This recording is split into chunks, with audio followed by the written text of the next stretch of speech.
박물관은 이곳에서 들어가는데 예약은 필수며 예약을 해도 성수기에는 긴 줄로 서서 상당한 기다림의 인내가 필요하다. 관람을 다 마치면 이 문으로 나온다. 문 위에 교황 피오 11세 문장과 왼쪽에 미켈란젤로, 오른쪽에 라파엘로가 조각되어 있다. 이 박물관은 1506년 산타 마리아 마조레 궁전 근처 포도밭에서 라오쿤상이 발견되어 당시 교황 율리우스 2세가 이것을 전시한 것이 시초가 되었고, 박물관은 1, 2층으로 1층에는 각종 그림을 모아놓은 회화 전시관, 피오 클레멘티노 미술관, 이집트 전시관, 키아라 몬티 미술관, 시스티나 성당이 있다. 이곳 바티칸 궁은 총 1400개가 넘는 방이 있고 교황들이 모아놓은 예술작품을 전시한 곳이다. 바티칸 궁들은 1377년 교황이 아비뇽 유수를 마치고 돌아왔을 때 퇴락한 권위를 다시 세우기 위해 1550년대부터 짓기 시작한 것들로 이 건물은 1820년대에 만든 건물이다. 나폴레옹이 이탈리아를 원정하면서 나폴리에서부터 베네치아까지 예술품을 싹쓸이 해간 후 이탈리아에 남은 것은 못되어간 벽화나 건물에 붙어있던 부조물 뿐이었다. 그러나 1816년 비엔나 회의에서 유물 반환의 명령을 받았고 이때 돌아온 전시물들을 위해 지은 건물이 바로 이 박물관이다. 바티칸을 방문하는 목적은 대부분 이 박물관을 보기 위할 정도로 이곳은 빼놓을 수 없는 필수 코스며 영국의 영국 박물관, 프랑스 루브르 박물관과 함께 세계 3대 박물관으로 고대 로마 시대 유물과 르네상스, 바로크 시대 작품들은 최고로 손꼽힌다.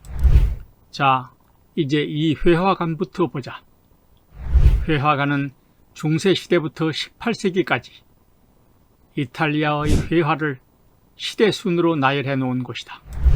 이 3단화 조토는 초기 르네상스를 대표하는 화가 그림으로 가운데 성 베드로가 있고 베드로에게 그림을 의뢰한 스테파네스키 추기경이 열쇠와 그림을 바치고 있는 모습을 묘사해 놓은 것으로 베드로 양쪽에 성 야고보와 성 바오로, 성 안드레오와 성 요한의 모습이 그려져 있다.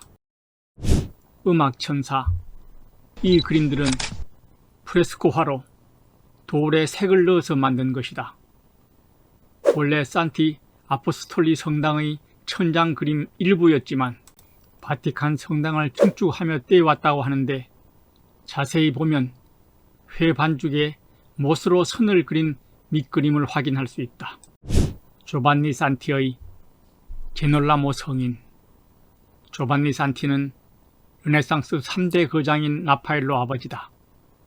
그러나 아들과 실력 차이가 많아 보인다. 라파엘로, 그리스도의 변형. 이 작품이 바로 라파엘로 유작이다. 하지만 라파엘로가 1520년 37살 생일날 요절하며 완성하지 못해 제자 줄리너가 완성한 그림인데 신약 성서 마태복음 17장의 두 장면을 묘사한 것이다. 예수가 승천하자 모세와 엘리야가 그 뒤를 따르고 있는 모습을 상단에 그렸고 하단에 예수의 제자들이 귀신 들린 어린 소년을 고쳐주지 못해 소란스러운 모습이 묘사되어 있는데 이것이 라파엘로 그림 중 가장 아름다운 것이란다. 라파엘로 성모의 대관. 이것은 상하로 2등분된 작품인데 성 프란체스코 성당을 위해 제작된 것으로 상단에 승천하는 성모에게 왕관을 씌워주는 예수의 모습을 바라보는 하단의 군중과 제자들 틈에 라파엘로 본인이 등장한다.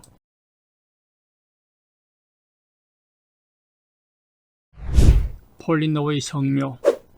이 작품은 라파엘로가 레오나르도 다빈치 영향을 받아 성향이 바뀐 것을 알 수 있는 작품으로 배경 처리도 부드럽고 구도와 인물들이 안정적이다. 카를로 크리벨리의 피에타.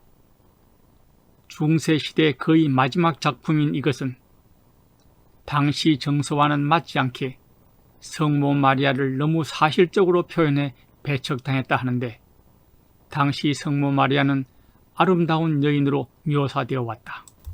그러나 이 그림은 33살 아들을 둔 늙은 어머니로 표현되어 성모 마리아의 아름다움이 아니라 아들을 잃은 어머니의 슬픔이 그대로 표현되어 있다. 성 히에리니무스. 비록 미완의 작품이지만 강렬한 성과 뚜렷한 명암 대비로 높은 완성도를 보여주는 이 작품이 다빈치의 작품으로 추정되는데, 주인공인 성 히에로니무스는 라틴어 성서를 번역한 인물로 광야에서 22년 동안 작업했다고 한다. 카라바조의 매장. 바로크 시대 대표적 화가 카라바조의 이 작품은 그리스도가 십자가에서 내려져 관에 매장되는 순간을 그린 그림이다. 그림은 성인을 사실적으로 표현했고 영웅적인 모습보다 평범하거나 하찮은 모습으로 표현했으며, 또한 한 줄기 빛을 통해 더 극적으로 묘사하고 있다. 벨레테레의 아폴로. 이것은 기원전 4세기 그리스 청동상을 2세기경 로마인이 모사한 작품이지만 진품과 같은 대우를 받는 걸작이다.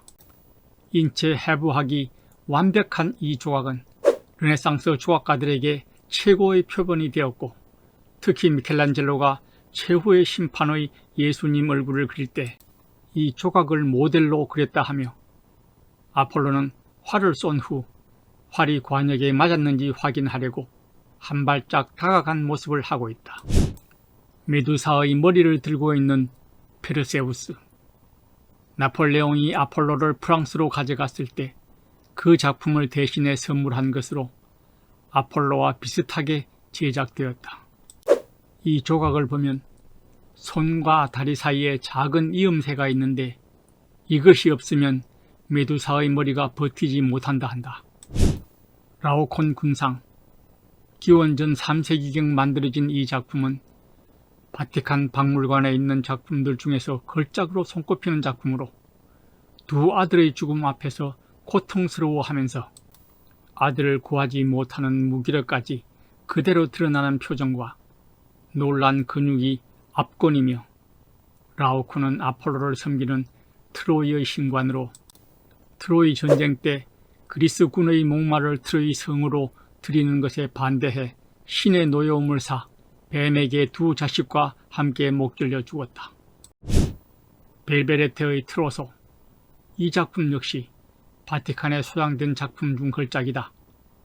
당시 몸통만 발견되었기 때문에 미켈란젤로에게 이 작품의 상태를 복원해 달라고 요청했지만, 미켈란젤로는 이 상태대로 완벽하다고 했으며, 그가 최후의 심판을 그릴 때 이것을 모델로 그려 넣었으며, 또한 로댕의 생각하는 사람도 이 트로소가 모델이었다.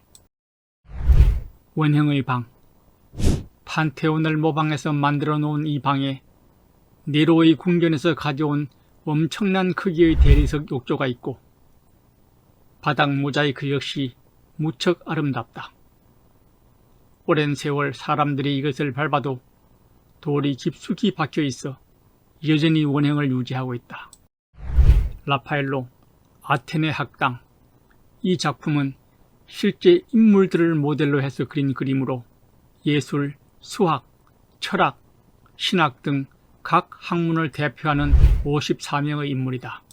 플라톤, 아리스토텔레스, 피타고라스, 데모크리토스, 라파엘로가 포함되어 있고, 플라톤은 레오나르도 다빈치, 데모크리토스는 미켈란젤로를 모델로 그린 것으로 알려졌다.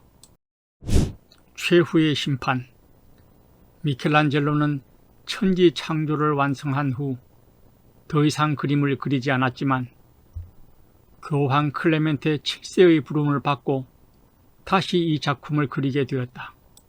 중앙에 그리스도와 마리아가 있고 그들 중심으로 위쪽은 천당, 아래쪽은 지옥으로 표현되었고 예수 옆에는 산채로 피부가 벗겨져 순교한 성 바르톨로메오가 자신의 가죽을 들고 있는데 미켈란젤로는 가죽에 자신의 얼굴을 그려 넣었다. 또한 예수의 몸은 벨베테레의 트로소를 그린 것이며 각각의 인물 인체의 근육까지 세밀하게 표현했다. 하지만 작품이 완성된 후 이 작품을 보기 위해 성직자들이 모였지만 그림 속 인물들이 모두 나체로 표현되어 있어 경악을 금치 못했다 하며 미켈란젤로가 숨지기 한 달 전 트렌티노 공의회에서 그림의 나체에 가리개를 씌울 것을 결정했고 다행히 그 작업을 미켈란젤로의 제자가 맡아 극히 적은 부분만 수정하게 되었단다. 천지창조. 미켈란젤로가 4년에 걸쳐 완성한 이 작품은 시스테나 성당의 천정 전체에 그려져 있다.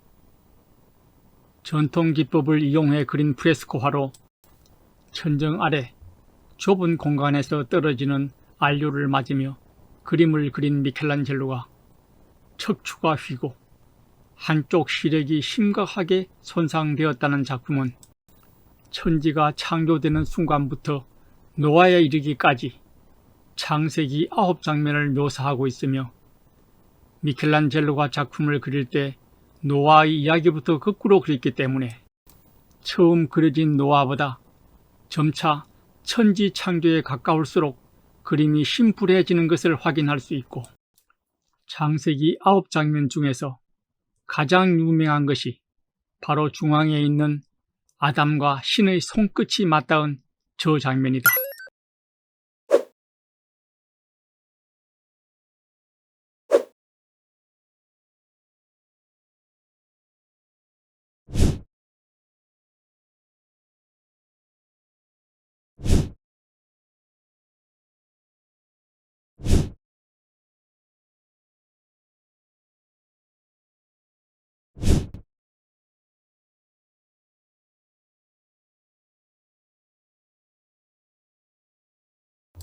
이 외에도 수많은 보물들을 다 담을 수 없어 아쉽지만 오늘은 여기에서 마치고 다음 영상을 준비해야겠다.